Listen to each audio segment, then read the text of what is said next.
ఇచ్చినటువంటి సార్వత్రిక ఎన్నికలు అయిన తర్వాత ఉత్తరాంధ్ర పర్యటనలో భాగంగా ప్రజా సమస్యల మీద ఇప్పుడున్నటువంటి కూటమి ప్రభుత్వం తీసుకున్నటువంటి ప్రజా వ్యతిరేక నిర్ణయాల్ని నిరసిస్తూ ఆ నిర్ణయాన్ని వెనక్కి తీసుకోవాలి, తీసుకున్నటువంటి నిర్ణయాన్ని రద్దు చేయాలి అని చెప్పి డిమాండ్ చేస్తూ మన పార్టీ అధ్యక్షులు వైఎస్ జగన్మోహన్ రెడ్డి గారు ప్రప్రథమంగా ఉత్తరాంధ్ర విచ్చేస్తున్నటువంటి తొలి కార్యక్రమం ఇది. గతంలో ఇందాక పెద్దలు గణేష్ కుమార్ గారు మాట్లాడుతూ వివిధ సమస్యల మీద పొగాకు రైతులకు సంబంధించి కానీ, మిర్చి రైతులకు సంబంధించి కానీ, లేదా ఇతరితర సమస్యల మీద వివిధ ప్రాంతాల్లో అటు కోస్తాంధ్రలో కానీ, రాయలసీమలో కానీ వివిధ ప్రాంతాల్లో ఇప్పటికే మన పార్టీ అధ్యక్షులు జగన్మోహన్ రెడ్డి గారి తాలూకు పర్యటనలు మనం చూసాం. కానీ ఎన్నికలై 16 నెలలు వారి ప్రభుత్వం వచ్చిన తర్వాత గతంలో అనేక ఒక ఇన్సిడెంట్స్లో ఫైర్ యాక్సిడెంట్ అయినప్పుడు కానీ, లేదా సింహాచలం చందనోత్సవంలో గోడ కూలిపోయినప్పుడు కానీ ఆ కుటుంబాన్ని పరామర్శించడానికి వచ్చినటువంటి పరిస్థితులు జగన్మోహన్ రెడ్డి గారు గడిచినటువంటి సంవత్సరాల కాలంగా మన ప్రాంతానికి వచ్చారు. కానీ రాష్ట్రంలో ఈరోజు ఉమ్మడి తెలుగు రాష్ట్రాల్లో పెద్ద ఎత్తున చర్చ జరుగుతున్నటువంటి దేశవ్యాప్తంగా, ఇన్ఫ్యాక్ట్ దేశవ్యాప్తంగా పెద్ద ఎత్తున చర్చ జరుగుతున్నటువంటి ఈ మెడికల్ కాలేజెస్ ప్రైవేటీకరణ మీద మాత్రం ఇది ఒక రాష్ట్ర స్థాయి సమస్య, దేశవ్యాప్తంగా పెద్ద ఎత్తున చర్చ జరుగుతున్నటువంటి సమస్య ఇది. సో ఇంత పెద్ద ప్రజా సమస్య మీద ఉత్తరాంధ్ర పర్యటనకు వస్తున్నటువంటి జగన్మోహన్ రెడ్డి గారికి సాదరంగా స్వాగతం పలకాల్సినటువంటి బాధ్యత ఇక్కడ ఉన్నటువంటి ప్రతి ఒక్క వైఎస్ఆర్ కాంగ్రెస్ పార్టీ నాయకుడి మీద, కార్యకర్త మీద, అభిమాని మీద ఉంది అన్నటువంటి ఉద్దేశంతో ఈరోజు ఈ సమావేశాన్ని ఏర్పాటు చేయడం జరిగింది. ఇందాక పెద్దలు పార్టీ అధ్యక్షులు రాజు గారు, మిగిలిన పార్టీ సీనియర్ నాయకులు మాట్లాడుతూ వివిధ అంశాలన్నింటినీ కూడా నిన్ననే రాష్ట్ర నాయకత్వం అంతా కూడా ఉత్తరాంధ్రలో ఉన్నటువంటి ప్రముఖ నాయకత్వం అంతా కూడా కూర్చొని పెద్ద ఎత్తున ఉత్తరాంధ్ర సమస్యల మీద కూడా చర్చ జరిపాం. దాంతోపాటు జగన్మోహన్ రెడ్డి గారి తాలూకా పర్యటన గురించి కూడా నిన్న సమావేశం పూర్తయిన తర్వాత ఉమ్మడి విశాఖపట్నం జిల్లా నాయకత్వం అంతా కూడా కూర్చొని దీని మీద చర్చ చేసుకున్నటువంటి కార్యక్రమం కూడా నిన్న జరిగింది. మాజీ శాసనసభ్యులు విజయ్ కుమార్ గారు వారిని వేదిక మీద రావాల్సిందిగా కోరుతా ఉన్నాం. అయితే ఈ క్రమంలో రేపు 9వ తారీఖున జగన్మోహన్ రెడ్డి గారు ముందుకు ఆ చైర్ పైకి అనే మీరు ఇటు వచ్చి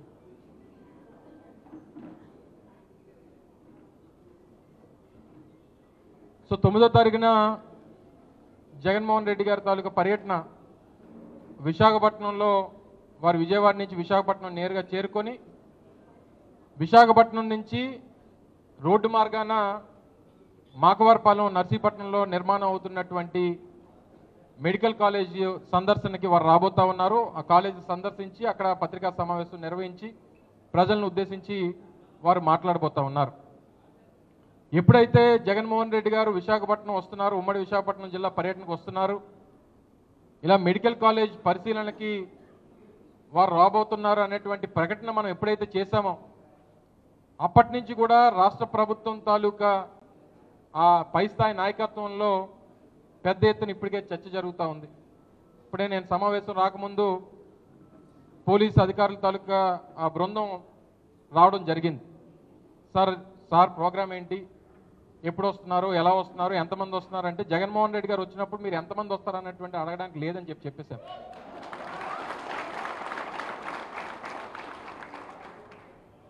మిగిలిన ఏ నాయకుడు వచ్చినా ఎంతమంది వస్తారో చెప్పగలం. కానీ వైఎస్ జగన్మోహన్ రెడ్డి గారు రోడ్డు మీదకి వస్తున్నాడు, ఆయన ప్రజా సమస్యల మీద పోరాటానికి రోడ్డు ఎక్కుతున్నాడు అంటే ఎంతమంది వస్తున్నారు అనేటువంటిది మీ ఊహకు వదిలేస్తున్నామని చెప్పడం జరిగింది. అయినప్పటికీ తగు జాగ్రత్తలు, తగు సూచనలు, మనం కూడా కొన్ని భద్రతా ప్రమాణాలను పాటించాల్సినటువంటి బాధ్యత పార్టీ నాయకత్వంగా మన మీద కూడా ఉంది. ఇది ఆషామాషి విషయం కాదు. ఎందుకంటే విశాఖపట్నంలో దిగి మాకవరపాలెం వెళ్ళాలంటే దాదాపు 60 కిలోమీటర్లు. సామాన్యంగా మామూలుగా మనం వెళ్ళినప్పుడు దాదాపు 1.5-2 గంటలు పడుతుంది నర్సీపట్నం వెళ్ళాలంటే. అటువంటి జగన్మోహన్ రెడ్డి గారు వచ్చినప్పుడు అనేక సమస్యలు రోడ్ల మీద వచ్చినటువంటి ప్రజలు కానీ కార్యకర్తలు కానీ ఎక్కడికక్కడ వారిని ఆపి వారి తాలూకు సమస్యలు చెప్పుకునేటువంటి అవకాశం ఉంటుంది. కాబట్టి కాస్త సమయం పట్టేటువంటి అవకాశం ఉంటుంది. ఎక్కడికక్కడ మనం కూడా స్వాగతించాల్సినటువంటి బాధ్యత కూడా ఆయా నియోజకవర్గాల్లో ఉన్నటువంటి నాయకత్వం మీద కూడా ఉంది. ఎందుకంటే విశాఖపట్నం ఎయిర్పోర్ట్ అంటే వెస్ట్ కాన్స్టిట్యున్సీ, తర్వాత గాజువాక, తర్వాత పెందుర్తి, అనకాపల్లి, యలమంచిలి, నర్సీపట్నం. సో దగ్గర 6-7 నియోజకవర్గాలు మనం దాటి వెళ్లాల్సినటువంటి పరిస్థితి ఉంటుంది. కాబట్టి ఎయిర్పోర్టు ఫస్ట్ విశాఖపట్నం ఎయిర్పోర్ట్లో ల్యాండ్ అవుతారు. కాబట్టి సహజంగా విశాఖపట్నం పట్టణంలో నగరంలో ఉన్నటువంటి 4 కాన్స్టిట్యున్సీ గాజువాక నియోజకవర్గం హెడ్ క్వార్టర్లో వారు రిసీవ్ చేసుకుంటారు. కాబట్టి సౌత్ కానీ నార్త్ కానీ ఈస్ట్ అలాగే వెస్ట్లో ఒక పార్టు భీమిలి కాన్స్టిట్యున్సీకి విశాఖపట్నం జిల్లాకు సంబంధించినటువంటి ఈ కాన్స్టిట్యున్సీకి సంబంధించినటువంటి నాయకత్వం అంతా కూడా ఎయిర్పోర్ట్కి వచ్చి వారిని సాధారణంగా స్వాగతం పలకాలనేటువంటిది పార్టీ తాలూకా ఆలోచన. మిగిలినటువంటి విషయాలు పార్టీ అధ్యక్షులు వారు 1-to-1 పార్టీ సమన్వయకర్తలతో మాట్లాడినప్పుడు కూడా చెప్తారు. సో ఇంకా దారి పొడుగునా ఎప్పుడు ఎక్కడ ఎవరు ఆపుతారు, ఎవరు వారి సమస్యలు చెప్పుకుంటారు అనేటువంటి స్థానికంగా సహజంగా మనం గాజువాక మీద నుంచి వెళ్తుంటాం. కాబట్టి స్టీల్ ప్లాంట్ ఒక ప్రధానమైనటువంటి జంక్షన్ ఉంది. స్టీల్ ప్లాంట్ ఈరోజు రాష్ట్ర వ్యాప్తంగా దేశవ్యాప్తంగా చర్చ జరుగుతున్నటువంటి అంశం. మనం పార్టీ ప్రభుత్వంలో ఉన్నప్పటి నుంచి జగన్మోహన్ రెడ్డి గారు ముఖ్యమంత్రిగా ఉన్నప్పుడు ఏదైతే విధానం తీసుకున్నామో నేటికి కూడా మన పార్టీ విధానం స్టీల్ ప్లాంట్ విషయంలో అదే విధానం తప్ప మార్పు లేదు. మనం అధికారంలో ఉన్నా అధికారంలో లేకపోయినా స్టీల్ ప్లాంట్ ప్రైవేటీకరణ విషయంలో కేంద్ర ప్రభుత్వం తీసుకున్నటువంటి నిర్ణయాన్ని మనం వ్యతిరేకిస్తూ ఉన్నాం. ప్రైవేటీకరణ జరగడానికి వీల్లేదు అనేటువంటిది వైఎస్ఆర్ కాంగ్రెస్ పార్టీ విధానం అనేటువంటి విషయాన్ని కూడా ఈ సందర్భంగా తెలియజేస్తా ఉన్నాం. చంద్రబాబు నాయుడు గారి లాగా అధికారం ఉంటే ఒక మాట, ప్రతిపక్షంలో ఉంటే ఒక మాట చెప్పేటువంటి అలవాటు మన నాయకుడు జగన్మోహన్ రెడ్డి గారికి లేదు అనేటువంటి విషయాన్ని కూడా తెలియజేస్తాం. ఆయన ప్రతిపక్షంలో ఉంటే కొనడానికి వాడేవాడు, అమ్మడానికి వీడెవడు అనేటువంటి డైలాగులు కొట్టేటువంటి అలవాటు కూడా మనకు లేదు. నేను ఈరోజు ఈ ప్రాంతం నుంచి ఉత్తరాంధ్ర ప్రాంత వాసిగా ఈరోజు కేంద్రంలో కేబినెట్లో ఉన్నటువంటి రామ్మోహన్ నాయుడు గారిని డిమాండ్ చేస్తూ ఉన్నాం. మీరు కేంద్ర కేబినెట్లో మంత్రిగా ఉన్నారు, ఈ రాష్ట్ర ప్రజల తరఫున రిప్రజెంటేటివ్గా ఉన్నారు. ప్రతిపక్షంలో ఉన్నప్పుడు మీరు పార్లమెంట్ సభ్యుడిగా ఆ ప్రాంతానికి వచ్చి స్టీల్ ప్లాంట్ కార్మికులను ఉద్దేశించి మాట్లాడినటువంటి మాటలను ఒకసారి గుర్తు చేసుకోమని చెప్పి కోరుతా ఉన్నాం. లేదు మేము స్టీల్ ప్లాంట్ని ప్రైవేట్ పరం చేస్తామనేటువంటి నిర్ణయం కేంద్రంలో తీసుకుంటే మీరు ఈ ప్రాంత వాసిగా మీరు రాజీనామా చేయాల్సినటువంటి బాధ్యత మీ మీద ఉంది అనేటువంటి విషయాన్ని కూడా ఈ సందర్భంగా తెలియజేస్తాం. అది నిన్న జరిగినటువంటి ఉత్తరాంధ్ర ప్రాంత నాయకత్వం సదస్సులో కూడా దీని మీద పెద్ద ఎత్తున చర్చ జరిగింది. వైఎస్ఆర్ కాంగ్రెస్ పార్టీ తాలూకా స్టాండ్ ఏంటంటే స్టాండ్లో ఏ రకమైనటువంటి మార్పు లేదు. ప్రైవేటీకరణకి వైఎస్ఆర్ కాంగ్రెస్ పార్టీ వ్యతిరేకం అనేటువంటి విషయాన్ని ఈ రోజు కాదు, ముఖ్యమంత్రిగా జగన్మోహన్ రెడ్డి గారు ఉన్నప్పుడు ఈ దేశ ప్రధాని నరేంద్ర మోడీ గారి నేతృత్వంలో జరిగినటువంటి సమావేశంలో ఆ వేదిక మీద చెప్పినటువంటి దమ్మున్నటువంటి నాయకుడు వైఎస్ జగన్మోహన్ రెడ్డి గారు అనేటువంటి విషయాన్ని ఏ రోజు ఒక కార్మికుడిని ఉద్యోగం నుంచి తీయడం కానీ, వారికి వస్తున్నటువంటి జీతాలు ఆపడం కానీ, ఒక కంపెనీలో ఉన్నటువంటి ఒక విభాగాన్ని ప్రైవేట్ పరం చేయడం కానీ ఏ రోజన్నా మన ప్రభుత్వంలో జరిగిందో ఒక్కసారి ఆలోచన చేయమని చెప్పి కోరుతా ఉన్నాం. కానీ కూటమి ప్రభుత్వం అధికారంలోకి వచ్చినటువంటి ఈ 15 మాసాల్లో 3.5-4 నెలలుగా జీతాలు లేవు, హౌస్ రెంట్ అలవెన్సులు లేవు, కాంట్రాక్ట్ కార్మికుల్ని దాదాపు 5,000 మందిని కాంట్రాక్ట్ కార్మికుల్ని తొలగించారు. వాలంటరీ రిటైర్మెంట్ పేరు చెప్పి 2,000 మందిని తీసేస్తారు. నెల రిటైర్ అవుతున్నటువంటి వారు 100-150 మంది చెప్పిన దాదాపు ఈ సంవత్సరాల కాలంగా దాదాపు 2,000 మంది రిటైర్ అయిపోయారు. అంటే మీరు అధికారంలోకి వచ్చినటువంటి ఈ 15 మాసాల్లో దాదాపు స్టీల్ ప్లాంట్లో 10,000 మంది ఉద్యోగస్తులు రోడ్డున పడిపోయినటువంటి మాట వాస్తవం కాదా అని చెప్పి సందర్భంగా అడుగుతా ఉన్నాం. తప్పకుండా వారిలో బాధ ఉంటుంది. ఆ బాధని వ్యక్తం చేసుకునేటువంటి దానికి ఏకైక దిక్కు మన వైఎస్ జగన్మోహన్ రెడ్డి గారు అనేటువంటి విషయాన్ని సందర్భంగా తెలియజేస్తా ఉన్నాం. సో తప్పకుండా స్టీల్ ప్లాంట్ ఒక ప్రధానమైనటువంటి సమస్య. వారి సమస్యను చెప్పుకునేటువంటి దానికి స్టీల్ ప్లాంట్ జంక్షన్ దగ్గర సహజంగా వారిని ఆపి వారి తాలూకా రిప్రజెంటేషనో వాళ్ళ బాధనో చెప్పుకునేటువంటి దానికి స్టీల్ ప్లాంట్ జంక్షన్, అలా లంకెలపాలెం కానీ అనకాపల్లి కానీ, అలాగే విశాఖపట్నం ఉమ్మడి విశాఖపట్నం జిల్లాకు సంబంధించి అనకాపల్లి జిల్లాలో ఉన్నటువంటి నక్కపల్లిలో బల్క్ డ్రగ్ పార్క్, దాని మీద కూడా మత్స్యకారులు పెద్ద ఎత్తున ఉద్యమం చేస్తూ ఉన్నారు. దాదాపు 21 రోజులుగా వాళ్ళు వంట వార్పు కార్యక్రమాన్ని పెట్టుకొని ఇంట్లో ఆడ మగ అంతా రోడ్డెక్కి మా జీవితాలను తీసేయవద్దు అని చెప్పి వారు మొరపెట్టుకుంటా ఉన్నారు. వారి సమస్యలు కూడా చెప్పుకునేటువంటి దానికి అవకాశం. అలాగే చోడవరం షుగర్ ఫ్యాక్టరీ రైతులు దాదాపు 35 కోట్ల రూపాయలు వారికి బకాయిలు ఉంటే ఈ రోజుకి చెల్లించక వారు ఇబ్బందులు పడతా ఉన్నటువంటి పరిస్థితులు, ఇలా రకరకాలైనటువంటి సమస్యల్ని చెప్పుకునేటువంటి దానికి ఈ పర్యటన ప్రజా సమస్యల కోసం జరుగుతున్నటువంటి పర్యటన కాబట్టి తప్పకుండా మొట్టమొదటిసారిగా ఈ కార్యక్రమానికి జగన్మోహన్ రెడ్డి గారు విచ్చేస్తున్నప్పుడు మన అందరి తాలూకు బాధ్యత. మొన్న జరిగినటువంటి ఎన్నికల్లో బాగా నష్టపోయినటువంటి ప్రాంతం విశాఖపట్నం ప్రాంతం. పార్టీ పరంగా కానీ మొన్న జరిగినటువంటి ఎన్నికల్లో వచ్చినటువంటి ఫలితాల పరంగా కానీ అన్ని రకాలుగా కూడా విశాఖపట్నం జిల్లా వరకు బాగా నష్టపోయాం. రాష్ట్ర వ్యాప్తంగా నష్టపోయినా విశాఖపట్నంలో అత్యధికమైనటువంటి ఓట్లు మెజారిటీలు రావడం కానీ లేదా రకరకాలైనటువంటి కారణాలు కానీ జరిగినటువంటి తప్పు తెలుసుకున్నారు ఈ ప్రాంత ప్రజలు. ఈరోజు ఉదాహరణకి ఈ సమావేశమే ఒక ఉదాహరణ. ఇప్పుడే సోదరులు మాట్లాడుతూ, ఎందుకంటే గతంలో సమావేశం పెట్టినప్పుడు అంటే రోజు రోజుకి ఏ రకమైనటువంటి కార్యకర్తల తాలూకా హాజరు అనేటువంటి పెరుగుతూ ఉందనేటువంటి దానికి ఈరోజు సమావేశం ఒక ఉదాహరణ అనేటువంటి విషయాన్ని కూడా తెలియజేస్తా ఉంది. నిన్న పెద్దలు ధర్మాన ప్రసాదరావు గారు మాట్లాడుతూ ఒక మాట చెప్పారు, ఏ వ్యక్తి కన్నా నాయకత్వం అనేటువంటిది పెరగాలంటే అది కేవలం ప్రతిపక్షంలో మాత్రమే జరుగుతుంది, అధికారంలో ఉన్నప్పుడు ఏ ఒక్కడో నాయకుడిగా ఎదిగేటువంటి అవకాశం ఉండదు అనేటువంటి విషయాన్ని చెప్పారు. సో ఇది ఒక అవకాశం. ప్రతిపక్షంగా పోరాటం చేసేటువంటి దానికి మన నాయకత్వాన్ని రుజువు చేసుకోవడానికి, ఏ చిన్న ప్రజా సమస్య ఉన్నా దాని మీద స్పందించేటువంటి దానికి ప్రతిపక్షం ఒక మంచి ప్లాట్ఫామ్ అనేటువంటి విషయాన్ని సహజంగా రాజకీయంగా ఉన్నటువంటి ఉద్దండులు చెప్పినటువంటి సత్యాలు ఇవన్నీ. సో డెఫినెట్గా ఎవరు ఏ చిన్న సమస్య మీద పోరాటం చేసినా, మొన్న ఈ రోడ్డు మీద ఉన్నటువంటి స్ట్రీట్ హాకర్స్ సంబంధించినటువంటి సమస్య వచ్చింది. పెద్దలు కేకే రాజు గారు కానీ, గణేష్ కుమార్ గారు కానీ, మిగిలినటువంటి విజయప్రసాద్ గారు, మిగిలినటువంటి స్థానికంగా ఉన్నటువంటి నాయకత్వం స్పందించి పెద్ద ఉద్యమాన్ని ఆ రోజు టేకప్ చేశారు. సరే, మనం న్యాయం చేయగలిగామా లేదా ప్రభుత్వం స్పందించిందా లేదా అనేటువంటిది పక్కన పెడితే, కనీసం మనకు కష్టం వస్తే, పేదవాడికి బాధ వస్తే మనల్ని ఆదుకునేటువంటి దానికి ఒక నాయకత్వం ఉంది అనేటువంటి భరోసానైనా వైఎస్ఆర్ కాంగ్రెస్ పార్టీ కల్పించింది. ప్రజలు కోరుకునేది అదే. ఆ రోజు మన స్ట్రీట్ హాకర్స్ మాట్లాడినప్పుడు చూసాం, వాళ్ళు డైరెక్ట్గా చెప్పారు, మేము కూటమికి ఓటేసాం, మా కడుపు కొట్టారు అనేటువంటి మాట చెప్పారు. కడుపు కొట్టిన తర్వాత మళ్ళీ తిరిగి ఆ పార్టీకి ఓటేసేటువంటి ప్రసక్తే ఉండదు. సో మళ్ళీ తిరిగి వారిని చేరువ చేసుకోవాల్సింది, వాళ్ళని హక్కును చేర్చుకోవాల్సినటువంటి బాధ్యత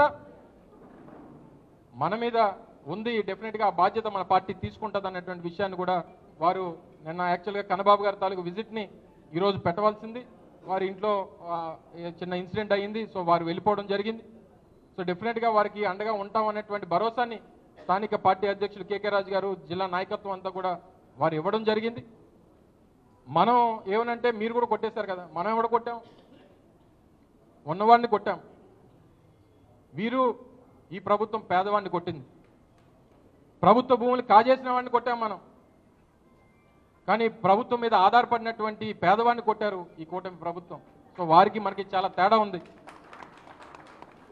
సో డెఫినెట్గా ఈరోజు ప్రధానమైనటువంటి సమస్య మెడికల్ కాలేజ్. ఇందాక అమ్మ చెప్పారు, 1923 నుంచి 2019 వరకు, అంటే దగ్గర 96 సంవత్సరాలు ఆంధ్రప్రదేశ్ రాష్ట్రంలో, తర్వాత రాష్ట్రం ముందు మద్రాసు ప్రెసిడెన్సీలో ఉన్న తర్వాత ఆంధ్ర రాష్ట్రంగా ఏర్పాటైన రాష్ట్రంలో ఉన్నది కేవలం 11 మెడికల్ కాలేజ్.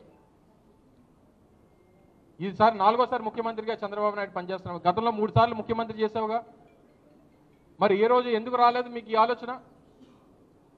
కానీ 2019 నుంచి 24 మధ్యలో కేవలం 5 సంవత్సరాల్లో ఈ రాష్ట్రంలో కొత్తగా 17 మెడికల్ కాలేజీలు తీసుకొచ్చినటువంటి ఘనత ఒక్క వైఎస్ జగన్మోహన్ రెడ్డి గారికి దక్కుతుంది. తీసుకురావడం ప్రకటనలు చేయడం కాదు. 5 కాలేజీలు ప్రారంభించాం. 2024 జూన్కి మరో 2 కాలేజీలు తయారైపోయినాయి. వారు అధికారంలోకి వచ్చిన తర్వాత పులివెందుల్లో మాకు సీట్లు అవసరం లేదని చెప్పి రాశాడు లేక చంద్రబాబు నాయుడు గారు. అంటే పేదవాడు వైద్య విద్యకి చేరువు కాకూడదు, వాడికి పేదవాడికి వైద్య విద్య అందడానికి వీల్లేదు అనేటువంటి ఆలోచన ఈ ప్రభుత్వానికి. ఇందులో ప్రధానమైనటువంటి అంశం నిన్న స్పీకర్ మాట్లాడుతూ ఉన్నాడు, లేదా వారి పార్టీకి చెందినటువంటి నాయకులు మాట్లాడుతూ ఉన్నారు. ఏం తేడా అండి ప్రైవేట్కి ప్రభుత్వానికి ఏం తేడా ఉంది, రెండు ఒకటే కదా అంటున్నాడు. మరి ఆయన అంత తెలివైన నాకు తెలియదు, కానీ ఆయన కొన్ని క్వాలిటీస్ కూడా మాకు లేవు. కానీ ఇందులో ప్రధానమైనటువంటి అంశం తీసుకోవాల్సింది, కాలేజ్ పక్కన పెడితే టీచింగ్ హాస్పిటల్ అనేటువంటిది చాలా ఇంపార్టెంట్. టీచింగ్ హాస్పిటల్ అంటే మనం ఏదైతే 550 కోట్ల రూపాయలు ఒక కాలేజీ మీద పెట్టి దాంతోపాటు ఒక సూపర్ స్పెషాలిటీ హాస్పిటల్ ఏదైతే కడదాం అనుకున్నామో, ఏవైతే నిర్మాణాలు చేశామో వాటిని కూడా ప్రైవేట్ పరం చేస్తూ ఉంది. అంటే రేపు ఒక సిటీ స్కాన్కి వెళ్ళాలన్నా, ఒక ఎంఆర్ఐ తీసుకోవాలన్నా, ఒక బ్లడ్ టెస్ట్ చేయించుకోవాలన్నా, లేదా ఒక ఓపీకి ఒక పేషెంట్ వెళ్ళాలన్నా ప్రైవేట్ హాస్పిటల్లో మీకు ఫ్రీగా ఇవ్వడం చేస్తారా?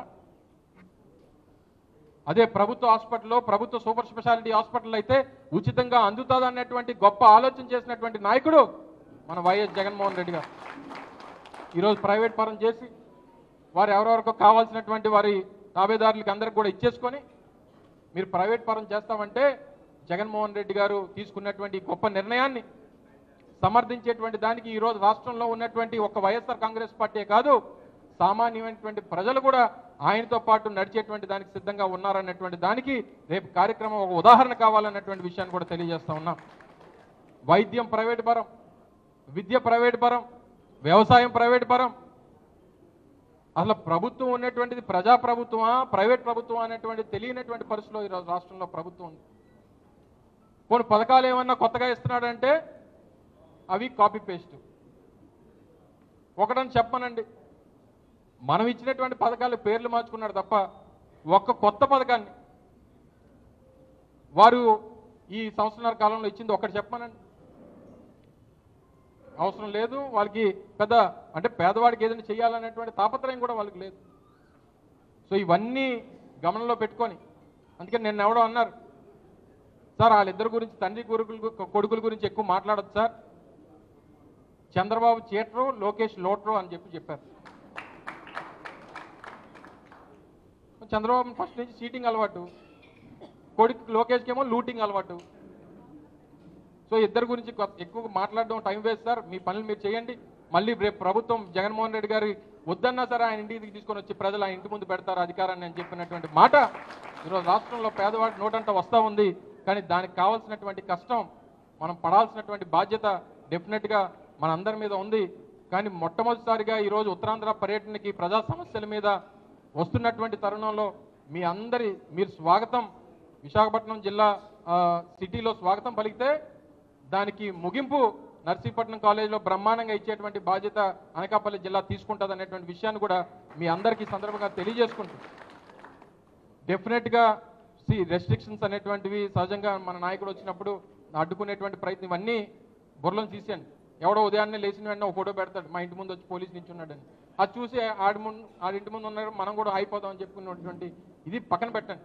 మనం ప్రజా పోరాటంలో ఉన్నాం.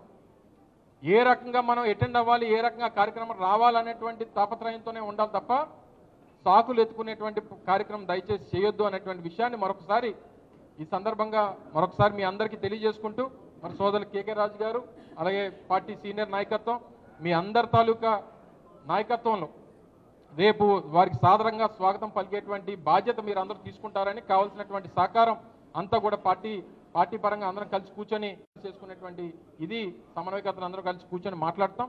సో డెఫినెట్గా మీ అందరి హాజరు రేపు 9వ తారీఖున జగన్మోహన్ రెడ్డి గారి పర్యటనకు ఉండాలని చెప్పి మరొకసారి మిమ్మల్ని అందరినీ హృదయపూర్వకంగా కోరుకుంటూ, మరి వారి పర్యటన విజయవంతం చేయాల్సిందిగా కోరుకుంటూ సెలవు తీసుకుంటాం. జై హింద్, జై జగన్.